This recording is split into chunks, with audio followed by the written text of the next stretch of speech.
If you were the CEO of a European car company, what would you do? Become like a Straight jacket? straight jacket. Yeah. These are really easy questions. Very easy. The current regulation is becoming an opportunity for China and a threat to Europe. China is moving. China is moving. That's how capitalism works. You are not supposed to force consumers to buy one thing. So it's a trend against the environment. If you just point at the environment, then you will have issues with jobs, you will Yes. have issues with the Yes. economy. And we're already seeing this. Yeah. So they can beat the West. And they are already beating them. Could we do the same thing in Europe? There is one brand that are sort of in a really good place. I'm talking about Volvo, because they have production in US, Europe, and China, and I cannot see any other Chinese company who has that. Who are the big losers right now, you think? Should Europe cut back on the speed of electrification in... what is that reason that EU did this really stupid thing that will hurt the car companies in Europe even more? The big threat will be in the combustion engine cars. It will be. Yes. The car makers need to stop this addiction to margins, and the consequence is that 3 million people are not buying cars anymore.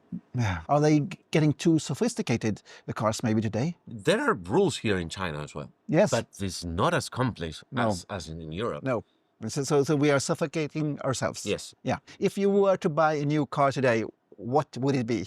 Ska du köpa eller sälja en laddbar bil kan du göra det online hos Carla som har över 500 bilar till salu just nu. So that's why I ended up with a old used V8 Lexus. So I'm having an interview with Felipe Munoz. You're a car industrial analyst at Jato. Right. The big company.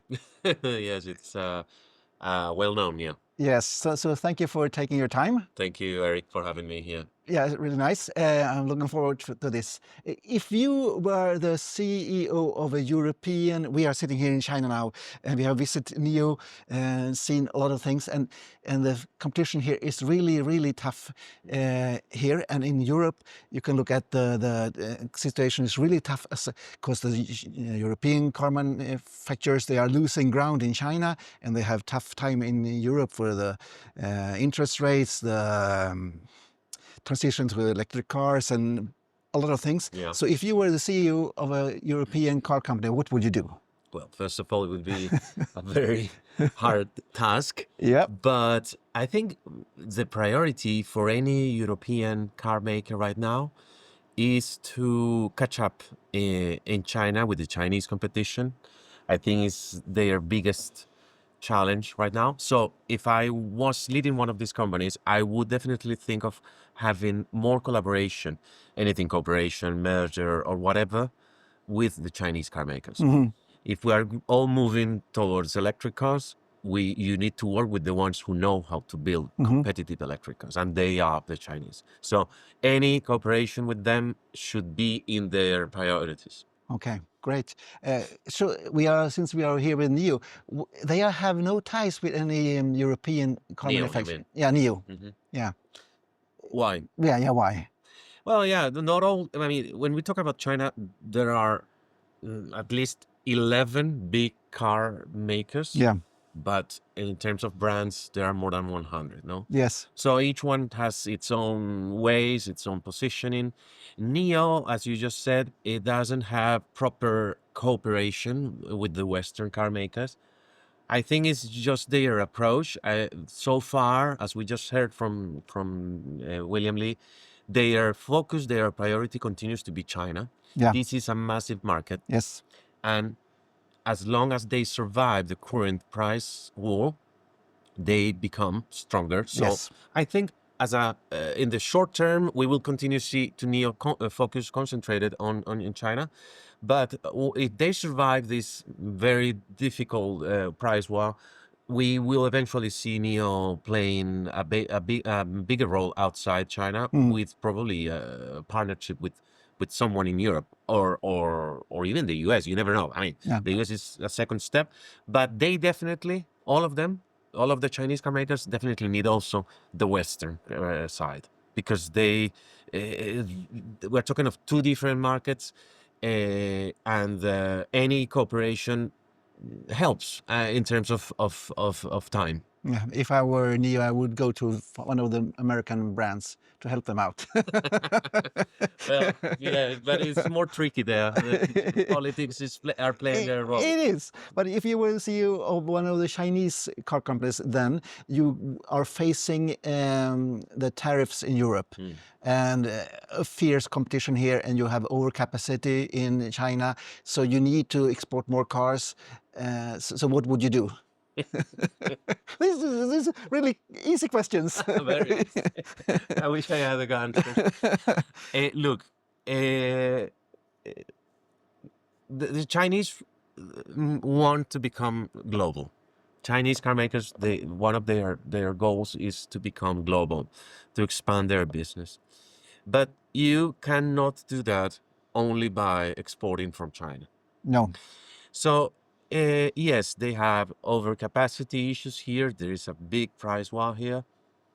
But if you need to have an important presence abroad, you need to come. You need to be there not only with distributions or dealer networks, but you need to have your own factories there. Yes.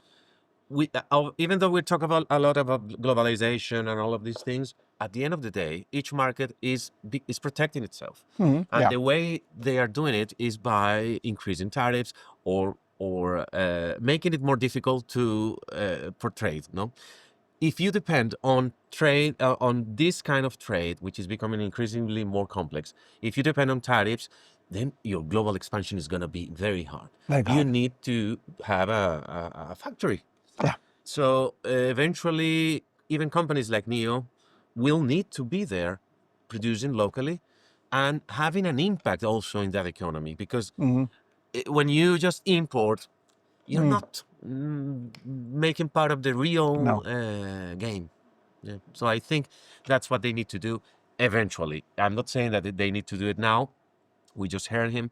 China is still a big market. It's still a big potential. So why not just to focus here and then think of the rest in the coming years? So, yes, if you were in charge of the European Parliament, because now you can see the car industry has really problems and the layoffs and closing down on factories, and we have problems with the car companies compliant with the CO2 targets. Yeah. They will be fined heavily, probably 2025. So what would you do if you were in charge of the EU? Look, the regulation is welcome. It's part of what we call developed economy, but it cannot be. It cannot Hospitals? become like a Straitjacket? straitjacket. Yeah.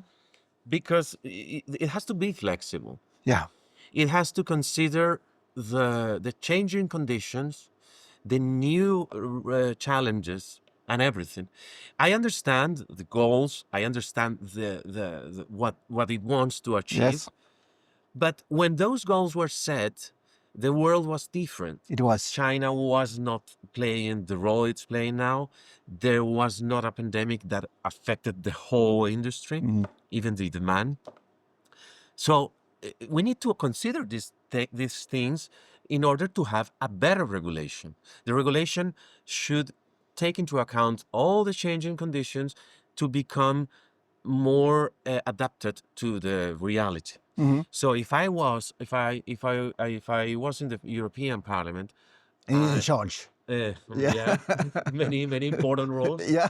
You will I- have a great salary. Mamma mia, yeah. I would definitely work on rethinking these goals. Yeah. I mean, if the impact of this regulation we are seeing already is a negative impact in terms of jobs, in Yeah. terms of Yeah. of economy, we need to do something about it. We need Yes. we need to find a solution where we can meet the goals, but still consider the industry's challenges. Sometimes I think the regulation in Brussels is not aligned to reality. So these people making the laws don't really see how the industry works. Yeah. The tariffs, it's a big thing. I mean, it's an answer, but it's a short-term answer. It Yeah. hasn't solved the real problem Europe has, which is the lack of competitiveness. Yes. So would you take away the stringent CO2 targets for next year, for 2025? Lower it a little bit? Yes, Yes. I would. Yes. I think not all companies are ready. And we need to support the industry. It's not uh, as it is. The current regulation is becoming an opportunity for China and a threat to Europe. And if you play as a European and you want to design a regulation for Europe, in Europe, you need to think of Europe's interest, not on Chinese So you interests. mean that these regulations make this easier for the Chinese because Yes. they are very good at electric cars, and when eventually when they have production in Europe, they will just have better products. Yes. Yeah. They already have it. They Yes. have them. Yeah. They are more competitive. They know how to do it. They have secured their supply chain in terms of batteries. They have a strong support from the central government here Yeah. in China. They have a massive market. So they have all advantages right now. While if you look at the situation in Europe, it's totally the opposite. You have a shrinking market. You have a lot of regulation. So and you have a lot of car makers that have been doing combustion engines for more than a century, Yes. which is not easy to change that mentality. It's not. Yeah, so you It need costs a lot of time. money. But Yes. now we see in trend that the European car manufacturers are going back to combustion engines, and that will make them less competitive on the electric car market. That will make them less competitive on the Chinese market. Yes, that's true. I mean, only if the whole world is moving to electrics. That's, I mean, China is moving. China So is moving, but Japan is not. The US is not. Europe is taking its time. And the emerging markets, the electric cars are still an expensive thing. but I bet in 10 years there It's will going to be more, yeah. yes.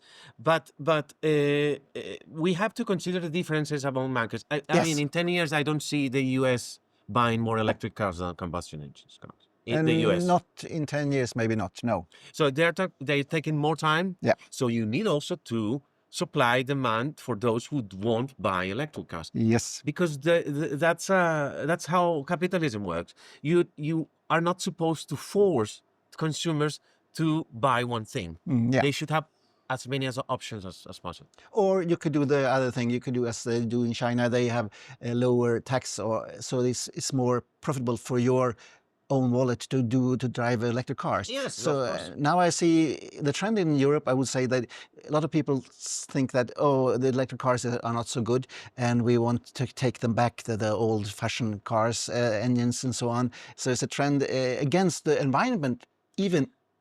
And people are thinking the environment maybe is not that important. We will go back for the economy.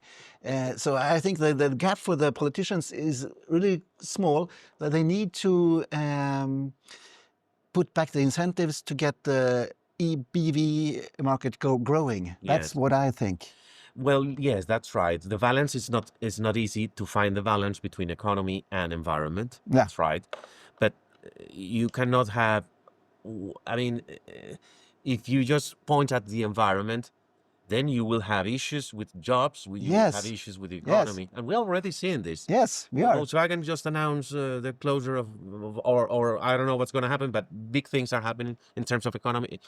So you cannot have both, but there should be a mix and a balance between the environment and economy. But also, we need to understand also the consumers' Yes. Yes.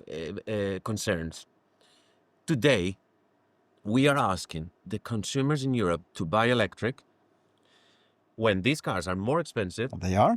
the infrastructure is not ready, Some- and then yeah. the residual value is lower. Yeah. Why would you buy electric then? No, Yeah. you wouldn't. I mean, If you have a company car, maybe it's profitable. yes, Yeah. because it's not yours. But as a private individual, Yeah. there are still more disadvantages than advantages. I For a understand. lot of people, yes. Yes, So, and at the end of the day, yes, we all care about the environment, but we also care about our wallets, no? We do. So That's the it's first not, priority. It's not, yes. It's in the capitalism world, it's that's Yeah. how it is. And today is still not 100% profitable to buy electric. Yeah. So that's a big question now for the politicians too. But in China, they made the electric cars cheaper, so it's profitable for the Chinese. So what have they done to make it more profitable in China to have electric cars, and we can't do it in Europe? There are two things that they have that Europe doesn't have. One, as I said before, is that China has secured the supply chain to produce batteries. Yes. So they control the parts Yes. to produce the battery. Yes. That makes a big difference. It does. Because they have the whole process.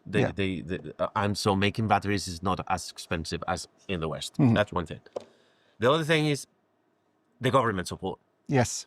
The EVs are part of the long-term plans, economic plans for the Chinese central government.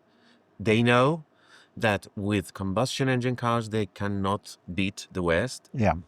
But with electric ones, they have the know-how, they have the batteries, and they have the economies of scale. Yeah. So they can beat the West, and they are already beating them. Yeah. They are. So that's why. I mean, it's a national interest. The EV has become a national interest for the Chinese government. So it's part of the economy right now. It's not the case in Europe. It's not the case in the US. Could we do the same thing in Europe, in US? Make it's important for future economic to invest more in BEVs? Yes, we can. The problem is that when it's about batteries, we're still dependent on China. Yeah. So if your industry And Northvolt. is not autonomous, is not independent, it's hard. It's hard. Okay. Yes. So we need to invest more in batteries in Europe. Yes, Yeah. definitely. And that's proving to be really hard. And allow the development of other solutions. Yeah. The electric vehicles should not be the only solution. There should be many more. Okay. So in this really tough environment, there is one brand that are sort of in a really good place. I'm talking about Volvo, because they have production in US, Europe, and China, and I cannot see any other Chinese company who has that. This make Volvo and Polestar unique in a position, and they should thrive, right? Yes, you're right. As part of Geely Group, Volvo is the only car maker, Western car maker. Western? Yeah. That makes cars in the US. Yes. Which is remarkable. It's remarkable. Yes. How long can they continue to do that? We don't know. No. We don't know. But still, they produce already, They which do. is a big thing because It is. What we understand from the new Trump's administration is that everyone is welcome as long as they produce, right? Yeah. Volvo is in a, as you said, in my opinion, is in a very interesting position because it has presence everywhere, and it doesn't, and it is part of a very powerful, the second largest in China, where they are working a lot on platforms, on electric vehicles. So, in my opinion, it's one of the best positions from the West. Yeah, they must be, because if they take the electric development, the best technology from China and produce it in US and produce it in Europe, they will be better than Volkswagen or whatever, BMW. Right. That's anything. Right. Yeah. They are already part of a Chinese car maker. They kept their independence, and they have they produce in the US. What else do you want? What else do you want? More sales. Yeah. So who are the big losers right now, you think, in the market, in the European market? I think those exposed most to the environmental politics and those exposed more to the Chinese competition. So I'm talking mainly about the mainstream car brands. That, I mean, the European car market has lost around 3 million units between the pre-pandemic and 2024. 3 million units in China. Sales. No. Total. In registrations in Europe, had dropped okay, more or yeah. less 3 million units before and after the pandemic. That's a big thing. Oh, That's a yes. big loss.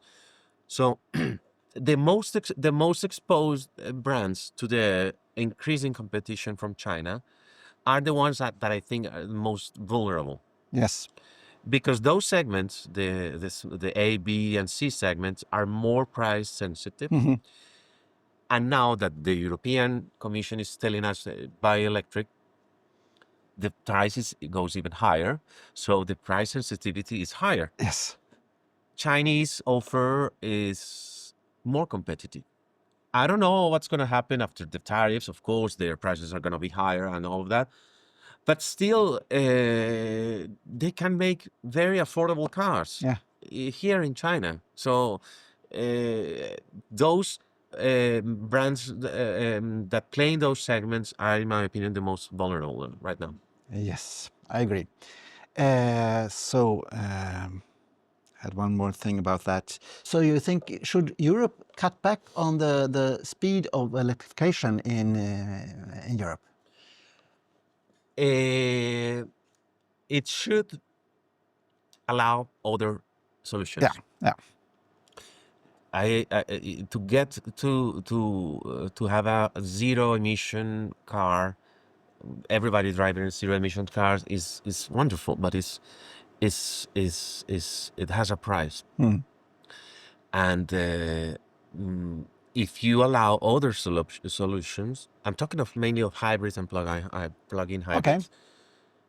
It helps because those cars are not as expensive as electric ones, and still they emit their emissions are lower. If you look at Toyota's example, they have achieved a lot of things in terms of emissions over the last 20 years. Yes. Not because of electric cars, it's because of hybrids. Yeah. Toyota is the biggest in the world. Yes. And it's still the one. I mean, this year they are heading to, I think, 11 million units. Yes. Mainly of those cars are hybrids. Yes. And when you look at the electric vehicles sales ranking by brands or groups, Toyota is farther down. You don't even see it. No. So you ask why they are not focusing on electrics and they are focusing on hybrids. So I think yes, they should allow any improvement of the current technologies should be welcome. But this, when you have the tariffs on the BEVs, will not the Chinese manufacturers flood the European market with plug-in hybrids and combustion engine cars, and then the industry will have even harder time because the big market is like 80% are not BEVs. And now we will have all these Chinese makers coming in and fighting on the big market. It was easier to have them fighting about the 20% market. You're right. That's, of course, that's what they are going to do. Yeah. So we are, the European are going to lose even more. Yes. MG, for example. Yeah. The latest MGs are not electric. No. Are plug-in hybrids or hybrids. Yeah. The MG3 is a very competitive hybrid car. It is. There must be a reason. What is that reason that EU did this really stupid thing that will hurt the car companies in Europe even more?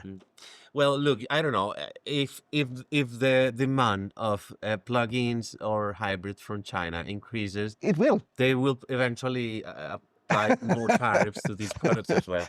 But it proves also the disconnection between the politics and reality. Yeah. Because yes, you're right. I mean, the electric problem, it's not a problem yet because the electric cars make up 16% of the European new car registration. Yes. And Chinese don't even have half of that 16%. No. So it's not a big threat yet. It's not a big threat. Not yet. And the big threat will be in the combustion engine cars. It will be. Yes. And it will be that the European car manufacturers scale back on the development of electric cars, and they will be screwed in China. Yes. That's the consequence. That's the consequence. Yeah. So what will be the final word of this very interesting interview about the future of what will happen, what you think, in like 3 years? Because 5 years is too long time. What do you think? No, maybe 2 years in the automotive industry? What will have happened that hasn't happened yet? Look, I think 2025 is going to be a very tough year. Yeah, Probably for everyone, yes, yes. I think it's for gonna, consumers as well. yes, yes, yes. I think it's going to be as bad as it was during the debt crisis Europe had in the 2011 something. Yeah, around those years. Uh, and one of the reasons, in my opinion, is also not only the competition, increasing competition from China, because as I said, their market share in Europe is not that high. We're talking No, no, about no. 2.6%. It's not Yes. big. The problem is that the cars are becoming very expensive, They are. very expensive, and people are just cannot afford them. No.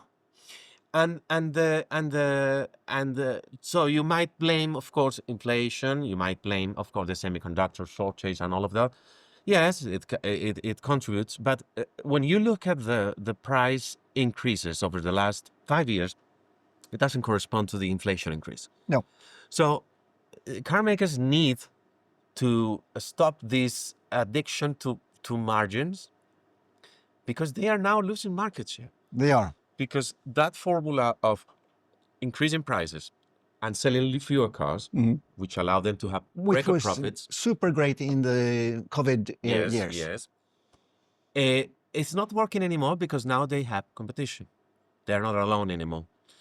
And so I think 2025 is going to be a tough year as long as they keep these high prices. And then eventually, I think we will see some catch up in terms of electrics and in terms of demand. But as long as these cars are not, are not affordable, they won't play the major role in the European market.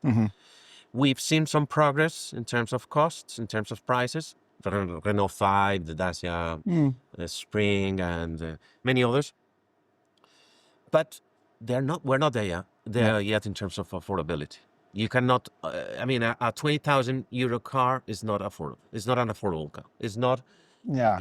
we're not there yet. We are not there yet. And we have been talking about the battery costs are going down because the production is going up and there is oversupply in China. But we haven't seen the battery prices going down affecting the prices of the electric cars. Not that much. No. We don't see the You don't see it? No, not. That is really puzzling. Because there is, like, I call it like a drug addiction to these great margins. Yeah. Which is great.